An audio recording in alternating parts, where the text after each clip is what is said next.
આજ રોજ જણાવવાનું કે આપણે આંગણવાડી બહેનો આંગણવાડી વર્કર બહેનોનો મુદ્દો છે. જેવો મુદ્દો કે એ લોકોને આપણે 2/8/2025 હાઈકોર્ટનો હુકમ કરેલ છે લઘુત્તમ વેતન આપો, અને એ હાઈકોર્ટમાંથી અમલમાં પણ આવેલ છે, પરંતુ હજી સુધીમાં બહેનો પાસે પહોંચેલ નથી. અને જો આ સરકારમાં હું પહેલાં તો કહું, કારણ કે બહેનો છે ને એ ઘરની જવાબદારી સંભાળતા હોય છે, આંગણવાડીની જવાબદારી સંભાળતા હોય છે, ત્યારે કે એમને ઘણા બધા કામ હોય. અને આપણે ડિજિટલ ગુજરાતની વાત કરીએ, પણ અત્યારે ડિજિટલ ગુજરાત છે નહીં, કારણ કે તમે ગામડે જાઓ તો તમને ખ્યાલ આવે ટાવર છે, અમુક જગ્યાએ ટાવર કે નેટવર્કનો પ્રોબ્લેમ છે.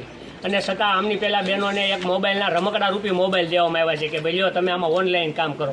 પરંતુ એ રમકડા રૂપી મોબાઈલ જ્યારથી આપ્યા છે તે દિવસે એમના છોકરા ઘરે રમકડા રૂપી રમે છે. તો આવા મોબાઈલના પણ એ બહેનોને જરૂર નથી. પહેલા નંબરમાં તો નેટવર્કનો પ્રોબ્લેમ છે, તો એ રમકડા રૂપી મોબાઈલ શું કરશે? અને અમુક જગ્યાએ જો મોબાઈલ હાલે છે તો એ મોબાઈલને એમના ઘરે લઈ જાય, અને ઘરે લઈ એમના કાર્ય કામ કરવા માટે લઈ જાય એ ફોન કામ કરવા માટે લઈ જાય, તો એમના ઘરે છોકરાઓને પણ ઓનલાઈન શિક્ષણનું અત્યારે ચાલે છે.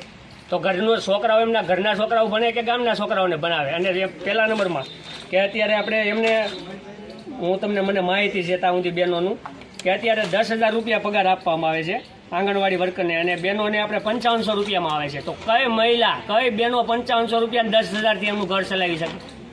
અને આમ તો સરકાર મોટી મોટી વાતો કરતા હોય છે કે ભાઈઓ બહેનો વિકાસના તો કરોડોના કામ થાય છે, તો અમારી બહેનો માટે કેમ નહીં?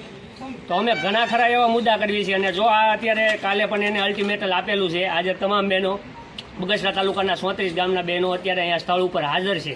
અને જો આ વખતે એમને જવાબ આપવામાં અથવા તો આમનો પૂરો ન્યાય નહીં મળે તો અમે તેમની બહેનોની સાથે છે, અને જે પણ કરવું પડે ગાંધી સીધા માર્ગે રસ્તો, જે આંદોલન અપનાવવા પડે એ અપનાવવા માટે તૈયાર છીએ. પણ અમારા બહેનોને ન્યાય મળવો જોઈએ. બોલો બહેનો, ન્યાય જોઈએ છીએ.